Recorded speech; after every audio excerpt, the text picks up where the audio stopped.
Hi everybody, welcome to or back to my channel. My name is Rachel. Today we are doing my November wrap up. Very exciting, I know. I have my iPad right here because I forget sometimes the books that I read, especially the ones towards the beginning of the month. So I have it here just for reference. We will go ahead and jump right into the video. So the first book I actually finished earlier today. I was doing some blind dates with a book, like wrapping them for my pop-up, and I grabbed the audio for it, and that was Carmilla. This was okay. It was really interesting to me because I did not expect the way it was written, like for it to be that way. It was written almost like a diary of some kind, or like a mystery in a way. Like, I don't know, it was really interesting. I didn't love it. I gave it like 2.5 stars. I think that maybe if I had physically read it, I might have connected more to it, but just listening to the audio, I wasn't the biggest fan. So yeah, that was okay. But my edition is really pretty. It's the illustrated edition, so it has some really nice artwork in it. The next book I finished today as well, but earlier this morning, and that is You Can't Spell Treason Without T. This is a cozy fantasy. I thought it was fine. It kind of saddens me a little bit that I didn't like this one more. I really enjoy cozy fantasy or like cozy mysteries and things like that because of the found family trope that typically is in them. And the friendships, they're still fun, they are still very intriguing, and you know, they pull you in, but they are a little bit slower in regards to the actual like fantasy like quest aspect of it all, where this one didn't really have much of a found family. There were friends and things like that that they met along the way, but it was mainly about this couple, and they were really cute, but that's not what I was looking for. That's not what I wanted in the cozy fantasy. I wanted more along the lines of like, you know, Legends and Lattes, and that's not really what I got. Like Legends and Lattes also, spoiler if you haven't read it, also has a love interest in it, but it's at the end, like it kind of builds throughout the book, where this one they're already together in the beginning of the book, and I wanted something a little bit different. I would still recommend this to people who like cozy fantasies because it definitely is a cozy fantasy. It falls in that category. It just wasn't as specific as I normally like my cozy fantasies to be. So I gave this 2.5, 3 stars. The next book that I read was Men Have Called Her Crazy. This is a memoir. I don't know how I feel about this. I don't like to rate memoirs. I don't like to give them star ratings. So in that aspect, I won't be giving it one. I won't be giving it a star rating. But as far as whether or not I actually enjoyed the book, it's a little iffy. I don't know, like there wasn't anything wrong with it necessarily. I just didn't connect with it, and I think that that's why it wasn't my favorite. The next one is Silvercloak. I did enjoy this one. It moved kind of slow for me throughout the majority of the book. It is a slightly larger book. It's not huge, but I want to say it's like 300 and change or so pages. No, it's like 450 pages. I don't know what I'm thinking. And if I'm being completely honest, like the first 80% of the book moved really slowly for me. It wasn't until the latter half of the book that it really picked up. And the last line of the last chapter, absolutely insane. And the epilogue was crazy. The last line of the epilogue was also insane. And because of those 2 lines, I will be continuing on with the series. But if it were not for those 2 lines, I probably would not be continuing. So I think I ended up giving it 3.75. On Goodreads, I rated it 3 because I just could not give it a 4. But on Fable, I think I gave it like a 3.75. So, and it honestly is only that 0.75 because of the very, very end of this book. If not, I probably would have given it a 3 star. I would recommend it. It was fun. It was engaging. It's definitely an interesting magic system. They use wands, which is very classic magic, but they get their magic from pain and pleasure, which I feel like, at least I haven't read anything like that. So to me, that was really interesting. And it was fun. and I did enjoy our main character. I didn't really have any qualms with her, but again, it just moved kind of slow for me, so wasn't my favorite. The next book is The Gate of the Feral Gods by Matt Diniman. This is book 4 in the Dungeon Crawler Carl series. I gave this 4 stars. I really enjoyed this one, but it wasn't my favorite. I don't know. I enjoyed the underlining messages and themes, stuff that Matt Diniman is doing with this series. I did enjoy all of that, and you do get more from this book in that regard, but overall it just wasn't my absolute favorite of the entire series, but I still would recommend the series. I can't talk about it too much because, again, it's the 4th book in a series, so kind of hard to really go deep into everything that's happening, but man, I love these characters, Donut and Carl. Oh my gosh, and then the epilogue confirmed a lot of things for me that I was already kind of guessing and hoping were gonna happen, and the epilogue confirmed it, so I'm really excited for the next one. I don't believe I have the next book, so I have to go out and get it, which is exciting. It's fun. I probably should have bought it during this weekend because Barnes & Noble is having triple points, but anyway. The next book is Beneath the Trees Where Nobody Sees. This was a graphic novel that I read on my Kobo. I will insert some pictures here of this graphic novel. This was intense.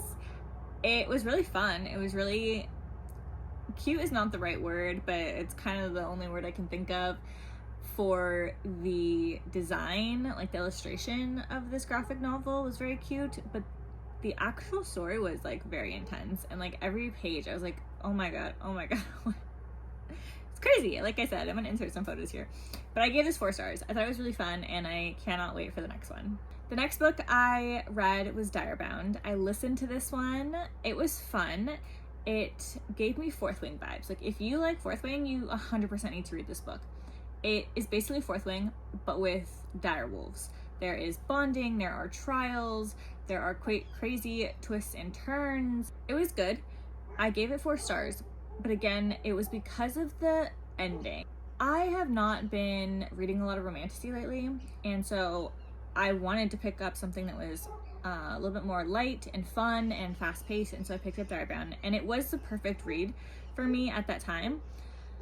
And I would 100% recommend this book. I already told my friend to read it. Like, I definitely would recommend it. It just wasn't, it didn't give me the same feeling that Fourth Wing or like ACOTAR gave me, but it definitely is along, like, story-wise, it is along those same lines. This next one I'm very excited about because I did not know how I was gonna feel about this one, and it really did it for me. I loved this book, and that is Bride by Hazelwood. I read it on my Kobo, and like I said, I loved this book. Oh my gosh, it was so fun. It was very fast-paced. They had very much like a slow burn, and I mean, it was kind of, at least to me, it was a little bit obvious, you know, it was on the nose, but I still had fun. I really enjoyed it. It was a great read, and I had a great time. So I just don't know if I want to read Mate. I'm not sure, because I keep hearing mixed reviews, and like the things that people say about Mate are kind of like the opposite of the things they say about Bride, and so they're kind of the things that I don't know about. Like, the reasons I loved Bride are not the reasons that people are loving Mate, you know what I mean? So anyway, I haven't decided yet if I'm gonna read Mate. We'll see. The next one I read was A Dowry of Blood. I have the physical copy, but it's somewhere stored away, and I listened to it on audio through my library. I thought it was okay. I gave it 3 stars. It was intriguing in the sense that it was another vampire book, and I love vampires, you know? And I understand that this book came out before Burial Bones in the Midnight Soil, but oh my gosh, they're like basically the same thing. So, you know, I guess in that regard, I do like A Dowry of Blood better because it's shorter. It got to the point faster, and I just did not like A Dowry of Blood, Burial Bones in the Midnight Soil, but this video is not about that book. But they do remind me a lot of one another. So if I had to recommend one, I would probably recommend A Dowry of Blood over Burial Bones in the Midnight Soil, solely because Burial Bones is so long and it dragged on forever for me, where A Dowry of Blood was still slow, but it was a lot shorter, and so I feel like it earned its pages better. So there was less filler, I guess, in A Dowry of Blood. But 3 stars. Next, we have Poems and Prayers by Mathew McConaughey.